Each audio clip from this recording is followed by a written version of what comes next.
Hello students, welcome to my channel. So student, जैसा कि आपके बीए सेकेंड ईयर में जो सेकेंड पेपर में एजुकेशन है, तो आज मैं आपके एजुकेशन का इम्पोर्टेंट क्वेश्चन बताने वाली हूँ। जैसा कि आप सभी लोगों की परीक्षाएं नजदीक आ गई हैं और लगभग कुछ यूनिवर्सिटी में परीक्षाएं स्टार्ट हो गई हैं और कुछ में अभी स्टार्ट होने वाली हैं। तो आपका जो एजुकेशन का इम्पोर्टेंट क्वेश्चन है, आज मैं आपको वो बताने वाली हूँ। आपको जो क्वेश्चन आज की वीडियो में आपको बताऊंगी, आप वो क्वेश्चन पढ़ लीजिएगा। जो भी स्टूडेंट कंफ्यूज है अभी हमें कहाँ से तैयारी करनी चाहिए, किस तरह के प्रश्न परीक्षा में पूछे जाते हैं, तो आज की वीडियो में आपको जिस तरह के प्रश्न बताने वाली हूँ, इसी तरह के प्रश्न आपके परीक्षा में पूछे जाएंगे। मैं आपको अति लघु, लघु, दीर्घ तीनों तरह के प्रश्न बताऊंगी। तो आपका क्या है कि अति लघु में भी ये डाउट क्लियर हो जाएगा कि अति लघु में किस तरह के प्रश्न आएंगे, लघु में किस तरह के प्रश्न आएंगे और दीर्घ में किस तरह के प्रश्न आएंगे। तो चलिए स्टार्ट करते हैं और आपके इम्पोर्टेंट क्वेश्चंस देखते हैं। देखिए, आपके पेपर में जो सबसे पहला प्रश्न होता है स्टूडेंट्स, हमेशा वही होता है जो आप पढ़ रहे हैं। जैसे आप एजुकेशन पढ़ रहे हैं तो आपका पहला प्रश्न होगा शिक्षा क्या है। जिस तरह समाज शास्त्र में समाज पूछ दिया जाता है, समाज शास्त्र क्या है पूछ दिया जाता है पहला प्रश्न, ठीक उसी तरह आपके शिक्षा शास्त्र में शिक्षा को पूछा जाएगा कि शिक्षा क्या है। तो आप लोग इसको बहुत अच्छे से तैयार कर लीजिएगा कि शिक्षा क्या होती है, ये अवश्य आपके पेपर में आएगा। उसके बाद दूसरा आपका प्रश्न है शिक्षा का संकुचित अर्थ बताइए। Most important question, top level का ये क्वेश्चन है। ये क्वेश्चन भी हर हाल में आपकी परीक्षा में आएगा, इसलिए आप इसको भी तैयार कर लीजिएगा कि शिक्षा का संकुचित अर्थ क्या होता है। उसके बाद देखिए तीसरा प्रश्न है दर्शन के विषय क्षेत्र बताइए। दर्शन के विषय क्षेत्र क्या है, तो विषय क्षेत्र से रिलेटेड प्रश्न भी आपके परीक्षा में आते हैं, इसलिए आप दर्शन के विषय क्षेत्र को भी तैयार करके ही परीक्षा में जाइएगा। आज की वीडियो में सिर्फ आपको वही प्रश्न बता रही हूँ जो इम्पोर्टेंट हैं। देखिए चौथा प्रश्न है दर्शन क्या है। दर्शन क्या है, ये भी क्वेश्चन इम्पोर्टेंट है। उसके बाद देखिए अगला प्रश्न है आदर्शवाद क्या है। आदर्शवाद वाला क्वेश्चन आपकी परीक्षा में पूछ दिया जाता है, इसलिए आदर्शवाद क्या है आप लोग इसको तैयार कर लीजिएगा। उसके अलावा देखिए आपका जो अगला प्रश्न है वो भी आदर्शवाद से ही रिलेटेड है, क्योंकि इस वाले प्रश्न में आपसे पूछा जा रहा है आदर्शवाद की विशेषता व उद्देश्य बताइए। तो देखिए आदर्शवाद की जो विशेषता है और जो उद्देश्य है ये भी आप लोग तैयार करके जाइएगा, क्योंकि इस तरह के प्रश्न आपकी परीक्षा में पूछे जाएंगे। उसके बाद आपका जो अगला प्रश्न है वो है प्रकृतिवाद का दार्शनिक दृष्टिकोण क्या है। देखिए प्रकृतिवाद का दार्शनिक दृष्टिकोण क्या है, इस तरह के प्रश्न आपके अति लघु उत्तरीय प्रश्न में पूछ दिए जाते हैं और ये प्रश्न भी पूछा जाएगा आपकी परीक्षा में, तो आप लोग इसको भी तैयार करके ही जाइएगा। देखिए आपका जो आठवां प्रश्न है वो मोस्ट इम्पोर्टेंट प्रश्न है आपके एग्जाम की दृष्टि से। स्वामी विवेकानंद के अनुसार शिक्षा का अर्थ बताइए।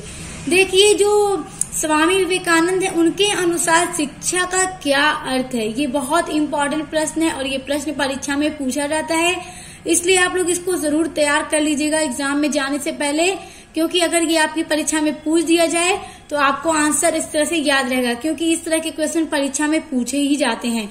और स्वामी विवेकानंद के अनुसार जो शिक्षा का अर्थ है ये तो बहुत इम्पोर्टेंट है, आपसे भी पूछा जा सकता है। उसके बाद देखिए अगला प्रश्न है बाल देवो भव क्या है। बाल देवो भव क्या है, आप लोग इसको भी देख लीजिएगा, ये भी प्रश्न इम्पोर्टेंट है। देखिए आपका 10वां प्रश्न है अनुशासन क्या है। देखिए अनुशासन ये जरूर पूछा जाता है, आप एक शिक्षा शास्त्र पढ़ रहे हैं, शिक्षा शास्त्र के स्टूडेंट्स हैं, तो अनुशासन क्या है ये आपको बहुत अच्छे से पता होना चाहिए और इस तरह का प्रश्न आपकी परीक्षा में पूछा जाता है और अनुशासन आपकी परीक्षा में भी पूछा जा सकता है, क्योंकि आज सभी इम्पोर्टेंट क्वेश्चन ही मैं आपको बता रही हूँ जिस तरह के प्रश्न आपके परीक्षा में पूछे जा सकते हैं। उसके बाद आपका लास्ट अति लघु का प्रश्न है प्रयोजनवाद क्या है। प्रयोजनवाद भी आप लोग देख लीजिएगा एग्जाम में जाने से पहले। तो आज आपको मैंने 11 प्रश्न ऐसे बताए जो अति लघु प्रश्न है और ये सभी प्रश्न आप लोग तैयार कर लीजिएगा।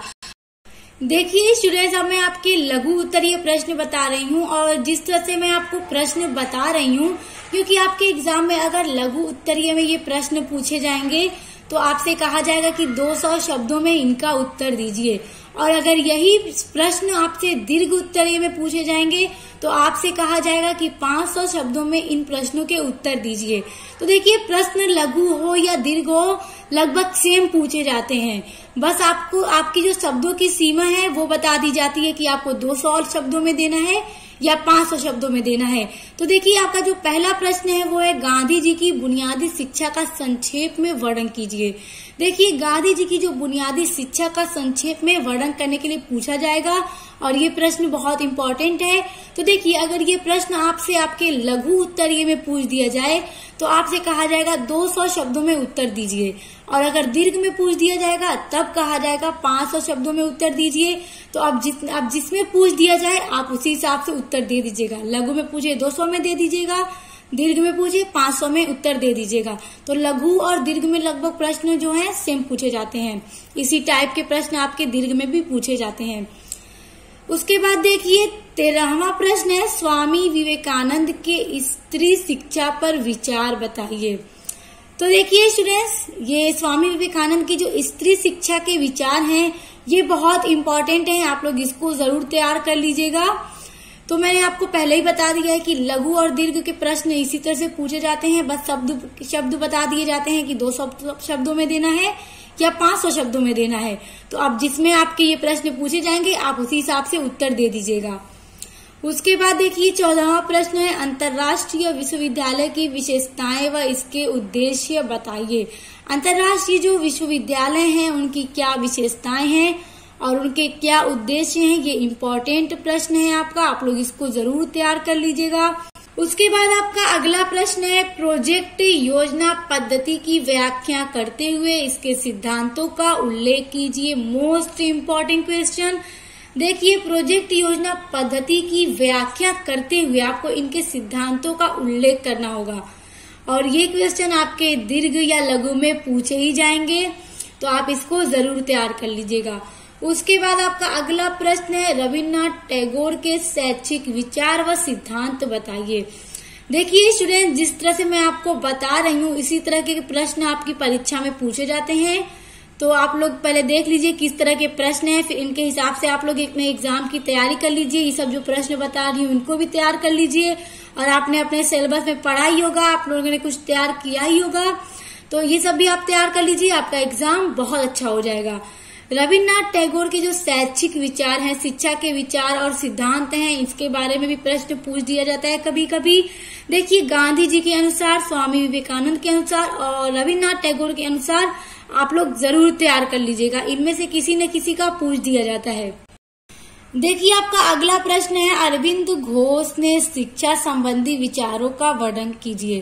देखिए, अरविंद घोष के जो शिक्षा संबंधी विचार रहे हैं उनका वर्णन करने के लिए भी कहा जा सकता है, आप लोग इसको भी देख लीजिएगा एग्जाम से पहले।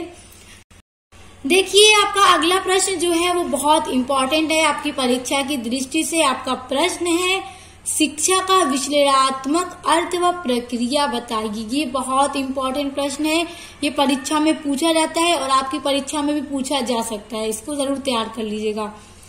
उसके बाद अगला प्रश्न है शिक्षा व दर्शन एक सिक्के के दो पहलू हैं, किसका कथन है।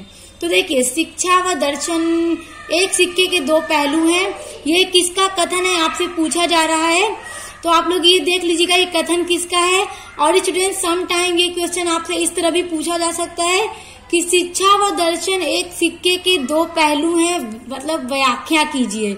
अब फिर आपको क्या करना होगा कि शिक्षा व दर्शन दोनों एक सिक्के के दो पहलू हैं, आपको इसका पूरा विस्तार में बताना होगा, खुद के शब्दों में आपको एक्सप्लेन करके पूरा वर्णन करना होगा।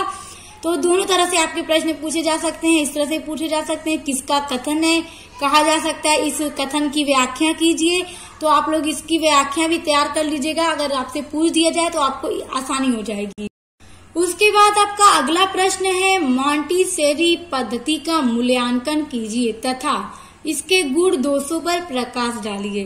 देखिए स्टूडेंट, इस टाइप के जो प्रश्न मैं अभी आपको बता रही हूँ, ये मॉन्टेसरी जो पद्धति है, ये इस तरह इससे रिलेटेड प्रश्न आपकी परीक्षा में जरूर पूछे जाते हैं। तो मॉन्टेसरी पद्धति का मूल्यांकन करने के लिए कहा जा सकता है या इसके गुण दोषों पर प्रकाश डालने के लिए कहा जा सकता है। तो आप लोग मॉन्टेसरी पद्धति जरूर देख लीजिएगा। उसके अलावा एक और पद्धति है, देखिए, डाल्टन के प्रविधि सिद्धांत व उद्देश्य का वर्णन कीजिए। ये दोनों प्रश्न आप लोग जरूर तैयार करके जाइएगा। इन दोनों प्रश्नों से रिलेटेड आपके प्रश्न आपके पेपर में जरूर आएंगे, तो ये दोनों आप लोग जरूर तैयार कर लीजिएगा। उसके बाद देखिए आपका अगला प्रश्न है, प्रयोजनवाद के उद्देश्य व सिद्धांत बताइए। देखिए, प्रयोजनवाद के उद्देश्य व सिद्धांत क्या है, आप लोग इनको जरूर देख लीजिएगा। और ये दोनों प्रश्न जो भी आपको बताए ये बहुत इंपॉर्टेंट है, इस तरह के प्रश्न जरूर पूछे जाते हैं परीक्षा में, तो इनको जरूर तैयार करके जाइएगा। और स्टूडेंट्स देखिए, आज जितने भी प्रश्न मैंने आपको बताए, अति लघु बताए और जो लघु मैंने आपको बताया, ये लघु और दीर्घ समझ लीजिए दोनों था। दोनों तरह के प्रश्न, ये जो प्रश्न बताए ये दोनों में पूछे जाते हैं, चाहे दीर्घ में पूछा जाएगा चाहे लघु में पूछा जाएगा। इसी तरह के प्रश्न दोनों में पूछे जाते हैं। बस आपको बता दिया जाता है कि आपको 200 शब्दों में आंसर देना है या 500 शब्दों में देना है। लघु होगा तो 200 शब्दों में देना होगा, दीर्घ होगा तो 500 शब्दों में देना होगा। तो आपके ये डाउट तो क्लियर हो गए। बस इस तरह के प्रश्न आपकी परीक्षा में पूछे जाते हैं, तो आप इन सभी प्रश्नों को तैयार कर लीजिए। और आप लोगों ने अपने सिलेबस में पढ़ाई होगा जो जो यूनिट्स हैं, तो आप वो सब तैयार किए ही होंगे कुछ न कुछ। तो ये सब तैयार करके परीक्षा में जाइए स्टूडेंट्स, आपकी परीक्षा बहुत अच्छी होगी। Best of luck.